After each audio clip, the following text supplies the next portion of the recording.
যদি অস্টিওআর্থ্রাইটিস থাকে তাহলে আপনি পেশেন্টের এক্সটেনশন মুভমেন্ট করাইতে পারবেন না, প্যাসিভ এক্সটেনশন। এটা আপনি যদি করলেই আপনি ওখানে পেয়ে। অস্টিওআর্থ্রাইটিসের পেশেন্ট যদি স্টেমে লেখা থাকে, আপনি প্যাসিভ মুভমেন্ট করানোর সময় পেশেন্টের কোনো এক্সটেনশন করাইতে পারবেন না পায়ে। আর যদি স্টেমে লেখা থাকে যে একটা পেশেন্টের টোটাল হিপ রিপ্লেসমেন্ট হয়েছিল, এই পেশেন্টের এক্সামিনেশন করেন, তাহলে আপনি তাকে কোনো প্যাসিভ মুভমেন্ট করাইতে পারবেন না, অনলি অ্যাক্টিভ যতটুকু পান। যদি আপনি টোটাল হিপ রিপ্লেসমেন্ট কথাটা লেখা আছে স্টেমে, আপনি তাকে অ্যাক্টিভ প্যাসিভ মুভমেন্ট সবগুলো করাইছেন, মানে আপনি জিরো পাবেন, জিরো।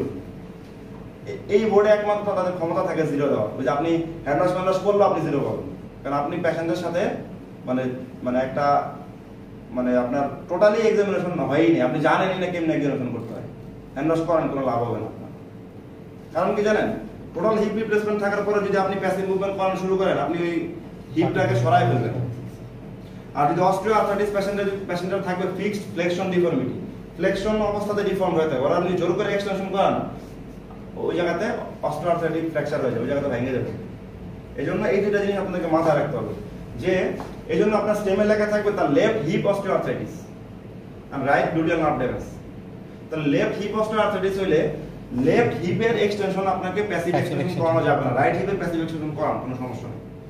এইটাই সারে বসে থাকবে যে আপনি লেফট হিপের প্যাসিভ এক্সটেনশন করাইছেন কি করান নাই। স্টেমে ছিল লেফট হিপ অস্টিওআর্থ্রাইটিস, ঠিক আছে? এই ধরনের লেফট হিপ অস্টিওআর্থ্রাইটিস আমি প্যাসিভ মুভমেন্ট কি করব? Abduction, addiction, flexion, extension, internal rotation, external rotation, তাই তো? তাহলে আমি তাহলে কি করলাম? ফ্লেকশন করাইলাম, কোনো সমস্যা নেই। এই যে ফ্লেকশন, এক্সটেনশন তো এটা ফ্লেক্স নিটিকে শুরু করাও কিন্তু এক ধরনের এক্সটেনশন। আপনি নি ফ্লেক্স করাইছেন, এক্সটেনশন করার সময় আস্তে আস্তে ধীরে ধীরে আপনি এক্সটেনশন করালেন, আপনি দ্যাট মিন্স এটা নাম এক্সটেনশন দেখতেছেন। এক্সটেনশন দেখা মানে কোন জানেন না, যেটা ফুল ফ্লেক্স করানোর পরে যে আবার এটা হচ্ছে সেটা হচ্ছে এক্সটেনশন দেখলেন। কারণ আপনি যে অ্যাকচুয়ালি হিপের এক্সটেনশন দেখতে হয় তাকে উল্টা করা এমনি সরাইলেন, কিন্তু আপনি তো ওইভাবে দেখতেছেন না, আপনি একইভাবে এক্সটেনশন দেখতেছেন। দ্যাট মিন্স আপনি তো প্যাসিভ, ফুল ফ্লেকশন, ফুল এক্সটেনশন। কিন্তু আপনি এটা কেমনে দেখাবেন জানেন? যে ফুল ফ্লেকশন, ফুল এক্সটেনশন না থাকে আপনি আস্তে আস্তে ধীরে ধীরে পাটাকে সোজা করে দিবেন, তার মানে আপনি এক্সটেনশন দেখেন না। অ্যাডাকশন, অ্যাবডাকশনও দেখবেন না, no extension, no abduction osteoarthritis. Abduction করতে গেলে ছুটে যাবে, ভেঙে যাবে, ঠিক আছে? আচ্ছা, ধরেন এই পাশের টোটাল হিপ রিপ্লেসমেন্ট হয়েছে। হিপ তো দুইটা, লেফট এন্ড রাইট হিপ।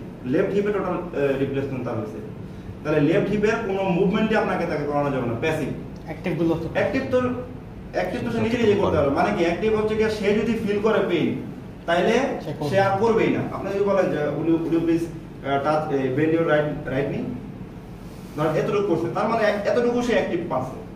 এখন থেকে সে জানে যে এর থেকে বেশি করলে ছুটে যাবে, সে আর করবে না। কিন্তু আপনি যদি প্যাসিভ করেন, আপনি তো জানেন না যে কোন জায়গায় ছুটাবো, তার পেইন তো সে ফিল করবে। আপনি যখন প্যাসিভ করতেছেন পেইন ফিল করছে, ছুটে গেছে। এই জন্য প্যাসিভ মুভমেন্ট করানো যাবে না, ঠিক আছে? আপনি যেহেতু নতুন এই ক্লাসটা আসছেন, আমি আরেকবার একটু বলে দিই। হিপ এক্সামিনেশনে আপনি আসবেন,